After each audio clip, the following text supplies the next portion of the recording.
Welcome to another episode of I Quit My Job. I'm Slowly Plus One. And as you know, I Quit My Job is all about where the ordinary individuals take that leap of faith and they go on to do something extraordinary. This week's guest is Avery Brown. Avery's been working for 30 years in one of the top telecom companies. He's also been coaching in the community for 30 plus years as well, so high level basketball in Brampton. And so Avery's like found a new passion. He's DJing, so this episode isn't really all about where he plays, how much money he's making as a DJ. It's all about at the stage of his life that he decided to follow his passion. Bro, thank you so much for showing up, man. This is amazing. Thanks for having me. You know how it goes, Appreciate from it. ordinary to the extraordinary. I So, write that one down. Bars. yeah, write it, man. So tell me who you are till you got to this point, man. Like DJing Brown, come on, like. Well, name is Avery Brown, DJ King Jam. This journey it's been fun. It's been, 4 or 5 years of learning a new skill, interacting, meeting a lot of different sort of people along the way with different events that I've done. I had the fortune of doing some different events and, looking forward to doing a lot more. I appreciate being on this platform. I'm slowly seeing the work you've been doing. I follow you and, so thanks for having me here. For 30 years, brother, you've been 30 years working and you've also been coaching. What was it that says, yo, I want to try DJing? Like, when was that moment? It was more of a opportunity that unfortunately COVID came around and the basketball landscape sort of changed and slowed down. So I had the time in regards to basketball. Things are changing. The game is gotten a lot more popular. It's exploding. Lots of money to be made. And things were going in a direction that sort of, affected my passion for it without going too in depth. It just redirected my time and eventually grew this passion from the response I was getting from my friends, like yourself, Slow, very positive. And I love music. And the journey has exposed me to some different genres that I've grown to appreciate. So that keeps me going. Constantly learning different things. Being able to put a system together with really no assistance from anybody, just using my head and just figuring it out. Nice. And that's been a lot of part of this journey, is just figuring things out. And what are you trying to figure out when you're saying you're figuring out? Like, what are you figuring out? We're figuring out how to put your system together so there's sound, right? I'm not an audio visual guy, right? So you're learning on the go. I'm learning on the go how to figure these things out, right? Figuring out how to mix and blend from song to song properly, right? Because the sort of DJ I want to be, inspired by, hip hop DJs, like the '90s era, mixtape era, right? Those times, like Tony Touch and all them, DJ Clue and that sort of style, and mixing and blending the music. Like that's something that I had to learn. Like, when did it start though? Like, you're sitting around, came on TV. Mainly, it started during COVID, like I said, and coaching basketball. One of my assistant coaches, big up Jason Carmichael, he was doing some DJing at the time as well, and he did a wedding. He told me about it, and I had in the back of my mind, this is something I wanted to do. Another coaching friend of mine, he had a controller that he told me that he wasn't using anymore, and so when Jason told me about the wedding he did, and I was like, I was inspired. Let me take this leap of faith. I connected with Adrian Kwan, DJ. He sold me his old Denon controller. I had a HP laptop laid around the house. Went to Long and McQuaid, got some cables, and hooked the thing up and got sound. And started doing little COVID Friday hangouts. Yeah.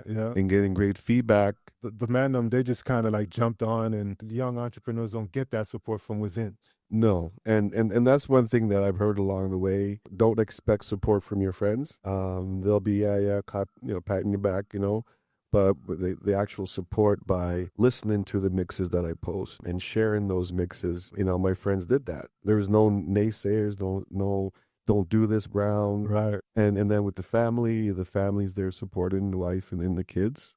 It's been good. Do you think it's because now you're at a different stage in life where you're not just jumping out of a plane without no parachute? Yeah, possibly, because I'm a pretty intentional person. The main thing that I've been identified with outside of just being a person is basketball. Right, right. And people know how seriously I've taken that and how loyal I've been to the game and to the community. I guess knowing my personality, when I made this sort of going from a hobby to try to make it more of a little small part-time hustle, Right. people around me knowing that I don't get into foolishness. So what would you say to someone like same position as you, 40 plus, to start and go after their passion? What would you say to somebody that wants to do that? Well, it's just to not to contradict you, the host. It's 50 plus.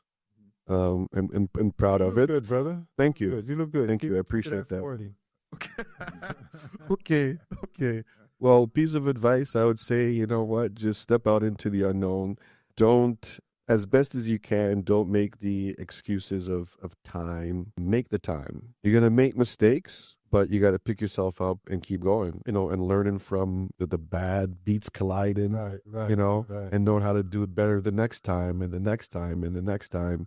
And trying to put in those 10,000 hours to sort of master something. And how did you like recognize like I want to be business of this, not passion? Well, I recognized it maybe a year in when I start to get better. And as I mentioned before, I post mixes on Mixcloud. The feedback that I would get from just random people outside of my circle, that was very inspiring because it's not a buddy. It's just some Right. doesn't know Right. me at all. Right. So getting those sort of reactions definitely was encouraging that I'm on the right track, especially when it's just some random person that I don't know. Yes, you're on the right track. Keep going. Mm-hmm. You haven't reached the top of the summit yet, Right. but you're trending in the right direction. During the time that I was like starting my business, there's always certain songs I would listen to or music that like motivate me with songs and stuff. And can you jam a song? Yeah, I got one. Notorious B.I.G. song right here. Things Done Changed. Speaks to what I was seeing in the basketball community, what was happening in the world at that time with COVID. Right. And a lot of us never experiencing a pandemic, and things done changed, man. Like, so the words of the song may not necessarily jive with my journey and what the question you asked me, but Right. it's the title in itself. And that's what was motivating you in that. Yeah. Right. Things done changed. Good opportunities that recently are presented to me. Live streaming on the radio, on GMPC Live Radio, based out of London, England. You can catch me Tuesday night, 7 p.m. Eastern Standard Time. Lock in, you know what I mean? Hey, okay, lock in, yes. Lock in, man. What was that first day like? You're a DJ now. It could be over time, but what was that moment once you recognized, like you said, I'm good? The first day, I would have to go back to that previous example I gave where the feedback and comment that I got on my Mixcloud, random person really liked how I put those songs together. Was that your intent? Do you tell a story when you're putting these things? I try to curate the mix. I practice them, so I definitely curate them so that they sound a certain way. I've never thought of myself as an artsy person before, but that's sort of like my way. This is my art. Well, music's right? that art. You've always had it in you. It's just that then comes out at a later point where now you're going to be this artistic guy. Like, yo, what happened to Brown?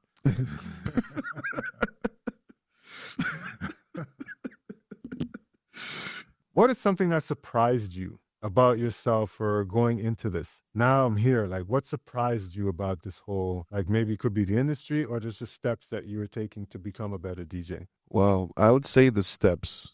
I did a lot of research on YouTube. The DJs would have like tutorials, how to mix, how to scratch, and I would watch those and try to soak them up. So you're coming fresh, like fresh out the gate. You're just learning everything. Yeah. And it's my personality. Like I'm a Libra, and I'm not a big astrology person. You know what I mean? But sometimes I'll lean back on this, where lean back, lean back, and not wanting to sort of put myself out there without being knowledgeable on what it is that I'm doing, and realizing that at this age, like you can still learn new things as you learn that new thing. Is, oh wow, man, yeah. Mm. What did you like learn most about learning this new craft in life? Were you surprised at how easy you caught it? Because there's new learnings in this. Whatever it is that you want to do, you have to apply yourself, and you have to put your best foot forward. Seeking knowledge on that particular topic is how you'll be able to put your best foot forward. One stage in my life, I wanted to become a teacher. You know, so Right. I remember that. so that whole learning and researching, you know, it's a part of my makeup. And Mm. whenever I do anything, if I'm purchasing something, doing the research, comparison shopping with different prices, different products, different features, Mhm. you know, one over the other, so you can make a knowledgeable decision as best as possible, Wow, wow. and how to, you know, sort of move forward. So do you believe anything that you did outside in terms of your work? Did that help you in terms of making decisions on like being DJ? Well, most definitely, and being, as you asked earlier, being older, you've acquired more life experiences and more skills, interpersonal skills, dealing with people one on one, how to sort of navigate those interactions. Working at Bell has definitely, you know, helped me along the way with that. And like through basketball, putting myself out there is something that basketball has sort of taught me and given me the experience, especially coaching at the college university levels, which I have. You know, when you're dealing with clients, and you know, you have to be professional. Knowing like this is your first day, what the kind of music was influencing you around this time? The title is "You Must Learn." My favorite rap artist. Your favorite? My favorite, yeah. Karis One. Nice. Knowledge reigns supreme over nearly everyone. It's definitely the inspiration for this particular phase. You gotta learn this stuff, Mhm. seek knowledge, Mhm. right? And that's what this song is really about. You must learn. The title itself, "You Must Learn," and the overall message in the song of Mm. learning, equipping yourself with knowledge, and moving forward with that knowledge. You must learn.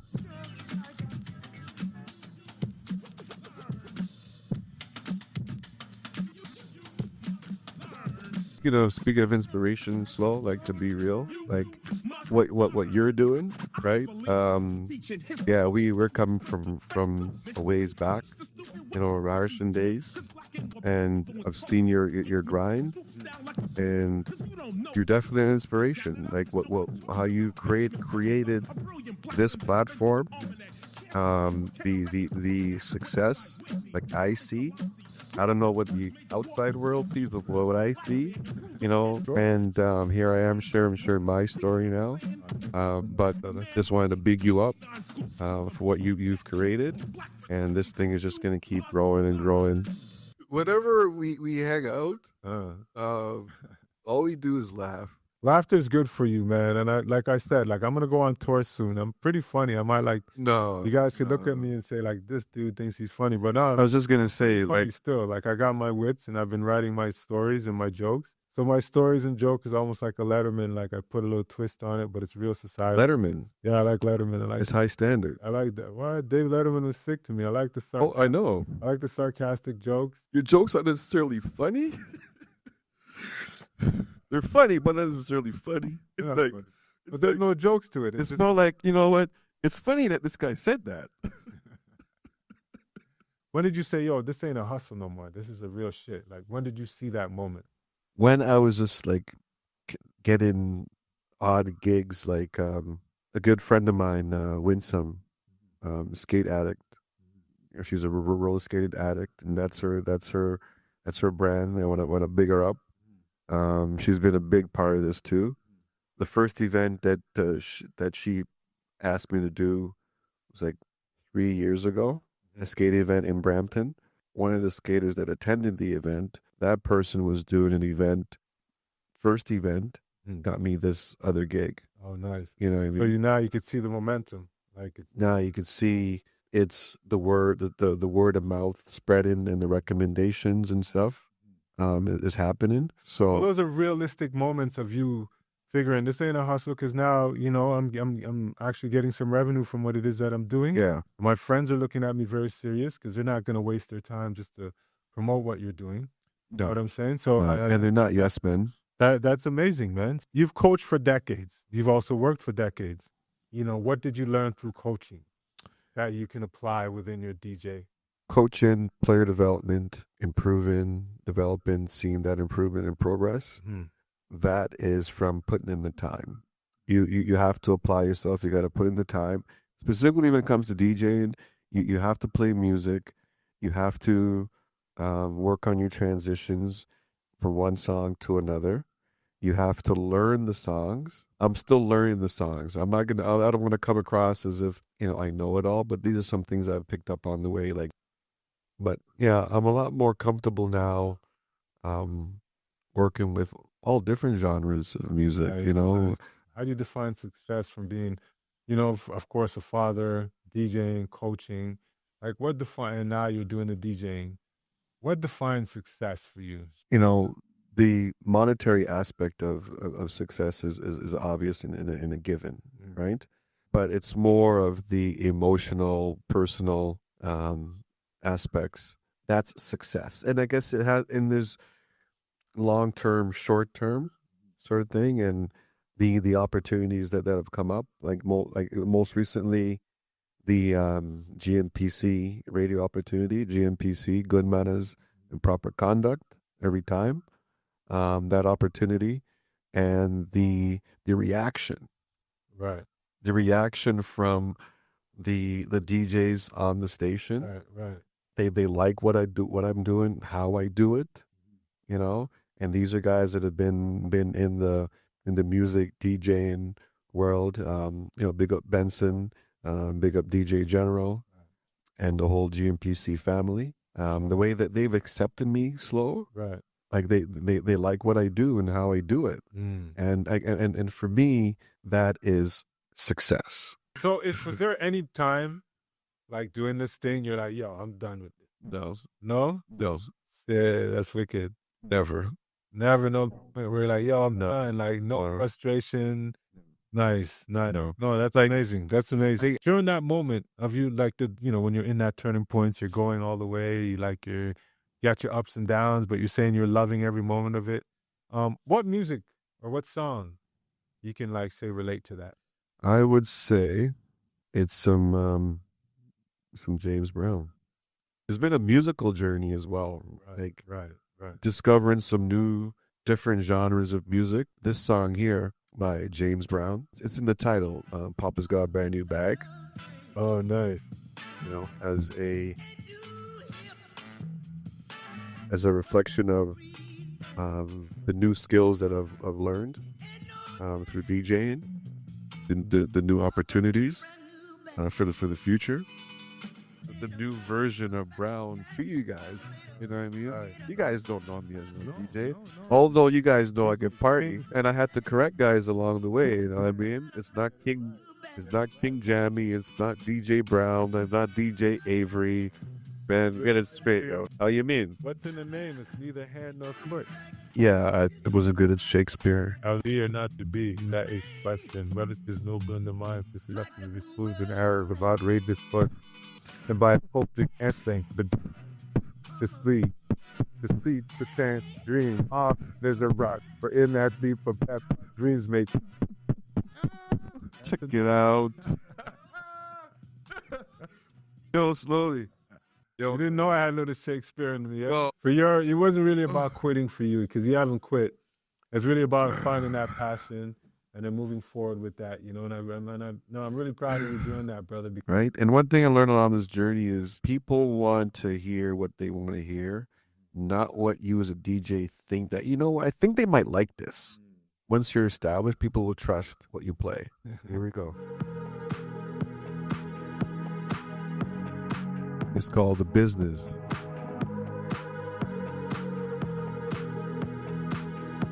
Ty Dollar Sign on the vocals, Tiesto or Testo on the production. Nice.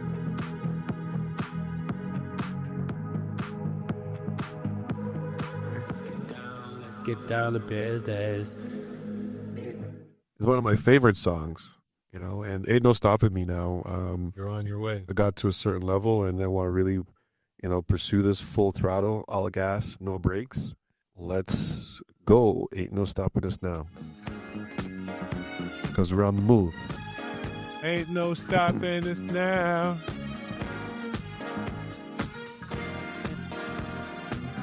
McFadden and Whitehead.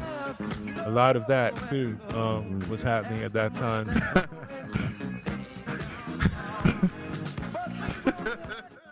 It's an amazing journey that you're on right now. Keep it up.